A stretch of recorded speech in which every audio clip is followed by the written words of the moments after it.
નમસ્કાર. સુરતનું આ પવિત્ર આંગણું હોય એમાંય સંસ્કૃતિ ધામના રાજા એવું પટાંગણ હોય અને યુવા સંસ્કૃતિ ચેરિટેબલ ટ્રસ્ટ કે જેમના નેજા હેઠળ આપણે અહીંયા ઉપસ્થિત થયા છીએ, ભેગા થયા છીએ અને આ દિવ્ય ચેતનાનો લાવો આપણને મળ્યો છે. ત્યારે આપ સૌ સ્નેહી સ્વજન, મિત્રો, વાહલી વીરાંગનાઓ, આદર્શ જે કહી શકાય કે એવા નાગરિકો, આદર્શ યુવાધન, વાલા નાના ભૂલકાઓ, આપ સૌના હૃદયની અંદર બિરાજમાન પ્રભુ શ્રી રામ અને મા ભગવતીને મારા વંદન. યુવા સંસ્કૃતિ ચેરિટેબલ ટ્રસ્ટની સાથે છેલ્લા 4 વર્ષથી એમના કામને બહુ નજીકથી જોવાનો આ લાવો મળ્યો છે. અને સુરતની અંદર એમ કહી શકાય કે ઘણી બધી સંસ્થાઓનું ઘર એટલે સુરત, પણ એ પૈકીની અંદર ખૂબ ઓછી એવી સંસ્થાઓ છે જે પારદર્શક રહીને કામ કરતી હોય, કે જેમના મંચ ઉપર રહીને આપણને અંદરથી એક ગર્વ અનુભવાતો હોય. એમાંની એક સંસ્થા એટલે યુવા સંસ્કૃતિ ચેરિટેબલ ટ્રસ્ટ. માવતરોનું કામ હોય, ભૂખ્યાઓનો ભોજન આપવાનું કામ હોય, કીડિયારા પૂરવાનું કામ હોય, કોઈ આર્થિક સહાયની જરૂર હોય, કોઈ મેડિક્લેમ કોઈને એની જરૂરિયાત હોય, આવા લગભગ માનવતાના જે કાર્ય કહી શકાય કે જે ભક્તિના માર્ગની અંદર કદાચ ન પણ આવે. તમે એક વખત ભગવો ધારણ કરી લો ને તો એ તમારી જવાબદારીમાંથી મુક્ત થઈ જાય. પણ એમનું એક સરસ સૂત્ર છે કે એક ક્ષણને પણ ભક્તિ કહેવાય કે જ્યારે માણસ માણસને કામ લાગે. ખૂબ અદ્ભુત આ સૂત્રની સાથે આજે યુવા સંસ્કૃતિ ચેરિટેબલ ટ્રસ્ટ કામ કરી રહ્યું છે. ત્યારે માત્ર એક અંકિતભાઈ જ નહીં પણ આખી ટીમના દરેક મેમ્બરો કે જે શનિવારે સવારમાં વહેલા ઉઠે છે. તમારે મારે એક દિવસ ઉઠવું હોય ને તો નથી ઉઠાતું, પણ ક્યારે કે ગૌ માતાઓને ઘાસ આપવા માટે ઉઠે છે. આવા દરેક કાર્ય કે જેની ઉપર સહર્ષ ગર્વ થાય, સહર્ષ આનંદ થાય અને દરેક એવા કાર્ય કે જેને અભિનંદન આપવાનું મન થાય.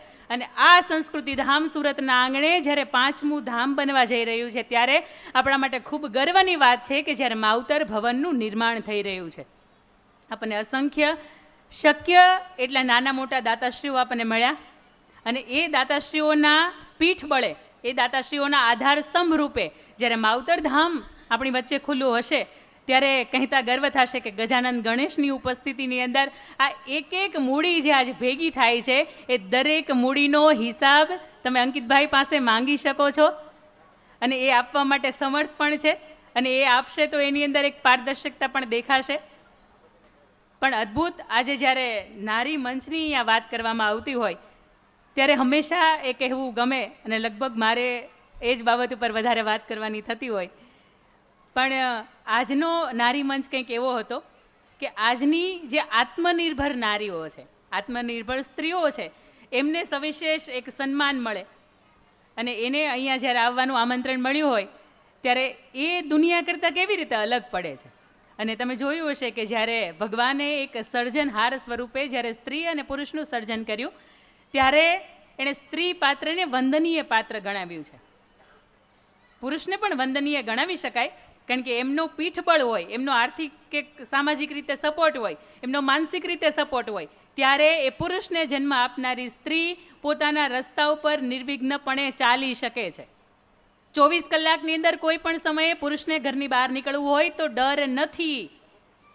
પણ આજે સ્ત્રીને ઘરની બહાર નીકળવું હોય તો આજે પણ એને રાક્ષસોનો, સિંહ જેવા જંગલી જાનવરોનો કે વિશેષ કૂતરાનો કે એવો કોઈ ડર નથી.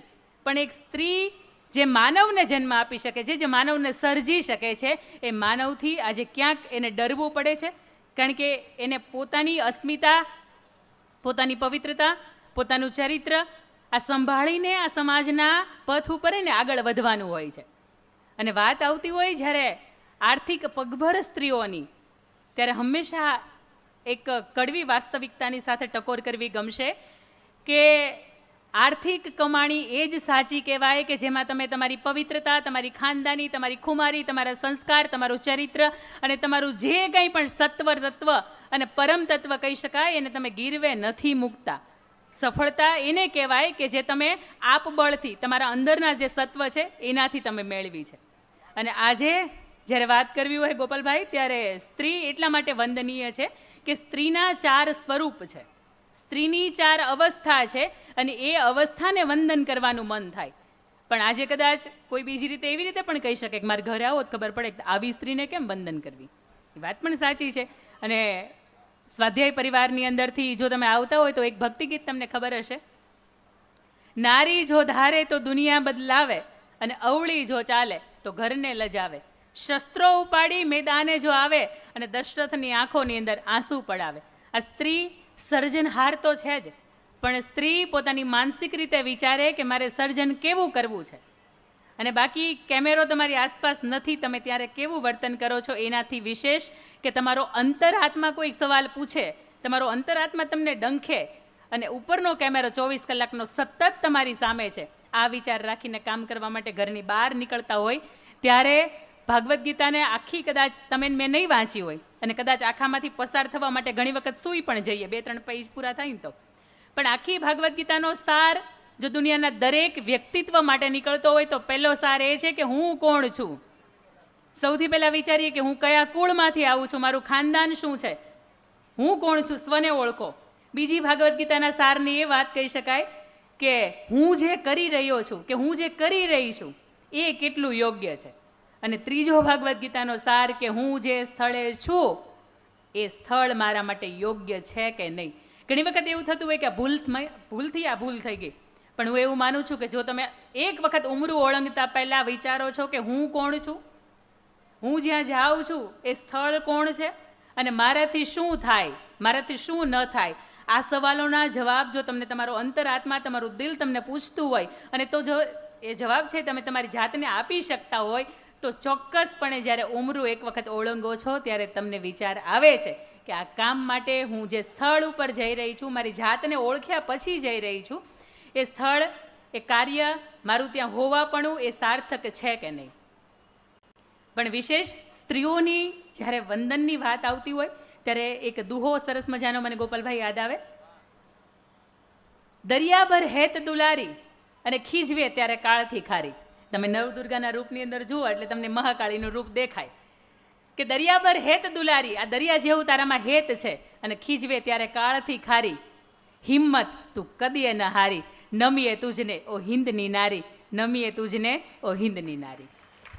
અને યા દેવી સર્વભૂતેષુ શક્તિ રૂપેણ સંસ્થિતા, સદાય પુરુષને ગાવું પડે છે એટલા માટે કે શક્તિ સ્વરૂપે પુરુષને ખભો આપનારી સ્ત્રી છે. પુરુષ થાકે છે, હારે છે, એક શાંતિ ઝંખે છે, તો એ ખભો, એ ખોળો, એ હાથ પોતાની પ્રિયતમાનો હોઈ શકે, પોતાની દીકરીનો હોઈ શકે, પોતાની બહેનનો હોઈ શકે, કે અંતે એ પાલવ પોતાની માતાનો હોઈ શકે. આ સ્ત્રીના વંદનીય 4 સ્વરૂપનું પહેલું સ્વરૂપ એટલે દીકરી, બીજું સ્વરૂપ એટલે બહેન, ત્રીજું સ્વરૂપ એટલે પોતાની પત્ની અથવા તો પ્રિયતમા કહી શકાય, કે જેણે આખી જિંદગી તમારી સાથે રહેવાનું અને તમારી સુખ દુઃખની અંદર સાથ આપવાનું વચન આપ્યું છે. અને ચોથું પાત્ર એટલે કે માં. પણ એ પહેલાંનું પહેલું પાત્ર એટલે કે દીકરી તમારે મારે આંગણે હોય તો ગર્વ કરી શકાય કે ઘણા વર્ષોની આપણી કમાણી, સાચી કમાણી ભેગી થઈ હશે ત્યારે ઘરને આંગણે દીકરીના પાત્ર આવે. બાકી ભગવાને બહુ ટકોરો મારીને, જેમ આપણે તાવડી લેવા જઈએ ને ટકોરો મારીએ, ગોળો લેવા જઈએ ને ટકોરો મારીએ, એમ ભગવાન પણ ટકોરો મારીને ઘરે દીકરીનો જન્મ આપે છે. દીકરી ઘણાને ઘરે પહેલું, બીજું કે ત્રીજું સ્વરૂપ હોઈ શકે, તમે સ્વીકારો છો, નથી સ્વીકારતા, પણ દીકરીનું અસ્તિત્વ, દીકરીનું વ્યક્તિત્વ એવું જ હોઈ શકે કે બાપને આંગણે હંમેશા ઉજાસ પાથરીને જાય. અને સૂર્યને પણ જો ખબર હોત ને કે દીકરી કોને કહેવાય, અને સૂર્યને ઘેર પણ જો આ દીકરી હોત ને તો એને પણ ખબર પડે કે ઘડીક ભરનું આ અંધારું છે એ કોને કહેવાય. આ ધગધગતો સૂરજ જેવો બાપ હોય ને એ પણ નમી જાય, એ પણ કોમળ હૃદયથી ખપી જાય જ્યારે આંગણે દીકરીનું અસ્તિત્વ હોય. પણ સાચા અર્થની અંદર તમે દીકરી સ્વરૂપને પૂજનીય કેવી રીતે કરાવી શકો? આપણે પણ એ દીકરીની અવસ્થામાંથી પસાર થયા છીએ, પણ સાચા અર્થની અંદર દીકરીનું વંદનીય પાત્ર કોને કહેવાય એ મારે વાત કરવી છે. ત્યારે સૌરાષ્ટ્રની વાત છે, લાખાપાદર ગામ, અને લાખાપાદર ગામનો ધણી, એનો સરપંચ એટલે લાખાવાળો, અને લાખાવાળાને ત્યાં એક 14 વર્ષની હીરબાઈ નામની દીકરી. લાખાવાળાને ચલાળાના પાદરની અંદર ગુંદાળાનો ધણી આપા દેવાતની સાથે વેર બંધાય છે, અને વેરની અંદર વાત એવી થાય છે કે આપા દેવાત એવું કહે છે કે ભવિષ્યમાં તું યાદ રાખજે, જ્યારે તું ગામની અંદર હાજર નહીં હોય ત્યારે આ ગામને ધમરોળી નાખવું ને એ જ મારું એકમાત્ર લક્ષ્ય છે.